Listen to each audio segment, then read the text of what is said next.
Monsieur le président, monsieur le ministre, madame la présidente de la commission spéciale, mesdames et messieurs les rapporteurs, chers collègues, je me réjouis à mon tour d'aborder aujourd'hui dans notre hémicycle l'ultime étape pour l'adoption définitive de la loi de bioéthique, plus de 3 années après le lancement des États généraux de la bioéthique par le Conseil consultatif national d'éthique, qui fit participer quelques 30 000 Français pour 65 000 contributions et dont l'action se devra d'être poursuivie, voire même amplifiée.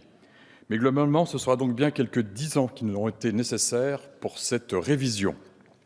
La nouvelle lecture effectuée à l'Assemblée en début de mois a principalement consisté à rétablir les équilibres retrouvés au cours des navettes successives. Le texte sur lequel nous devons nous prononcer aujourd'hui apparaît ainsi équilibré à travers les droits qu'il confère, l'encadrement qu'il fixe et les barrières qu'il impose. Les dispositions relatives à l'ouverture de la PMA aux couples de femmes et aux femmes seules, à l'autoconservation des gamètes, aux dons d'organes, à l'utilisation des informations sur les caractéristiques génétiques ou à l'encadrement des travaux de recherche s'inscrivent dans une évolution juste et proportionnée des pratiques scientifiques de notre temps.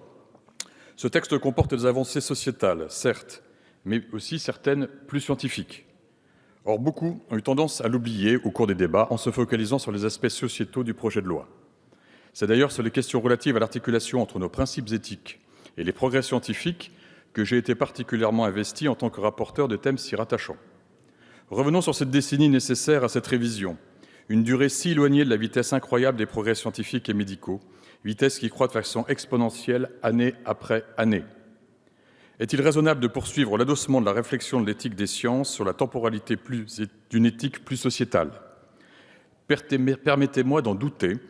Et permettez-moi aussi de regretter que le cœur de la bioéthique, qui est bien l'éthique des sciences de la vie, se soit, comme attendu, retrouvé relégué à une place minorée. Ceci est d'autant plus paradoxal que cela advient à un moment où la science a repris la place qu'elle n'aurait jamais dû quitter, sa place historique de porteuse de progrès et de soins. La recherche en santé, ses besoins étaient, a en effet retrouvé ses lettres de noblesse et a été notre sauveur légitimement de lui donner des moyens considérables, mais aussi de rénover notre écosystème d'innovation français en santé. Comment ne pas s'interroger donc sur la place qui lui a été laissée dans ce débat, mais aussi sur la mise en cause même de l'esprit de responsabilité de nos scientifiques, qui, je le pense, laissera des traces au sein de la communauté scientifique.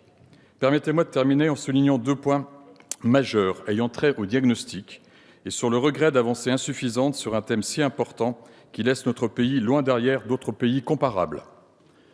Ouvrir la fécondation in vitro est une évolution sociétale, dont acte. Mais refuser d'accompagner cette technique d'une détection d'une éventuelle anomalie de nombre de chromosomes qui intervient dans plus de 50% des embryons, et même 80% à partir de 40 ans, est désespérant. Nous fûmes pionniers. Nous sommes désormais parmi les derniers en termes de taux de succès, contraignant les femmes à des FIV multiples et inutiles, à des traumatismes physiques et psychiques totalement inacceptables. Il en est de même pour le diagnostic génétique néonatal. Si des progrès ont été obtenus, il faudra aller vite plus loin pour que ce diagnostic puisse accompagner les progrès thérapeutiques sans équivalent qui sont en train de se réaliser. À quoi sert de posséder le médicament attendu sous forme, par exemple, de thérapie cellulaire, de thérapie génique, d'immunothérapie, si nous refusons le diagnostic nécessaire dans les temps nécessaires pour les enfants concernés ?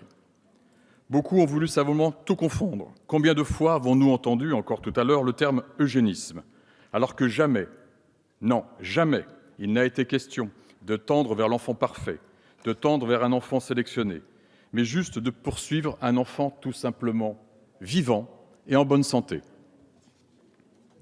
Comme la majorité des groupes qui composent cette Assemblée, le groupe démocrate a laissé l'opportunité à chacun de ses membres d'exprimer sa position sur ce texte. Chacun des députés démocrates se prononcera donc avec une liberté de vote totale. Je vous remercie.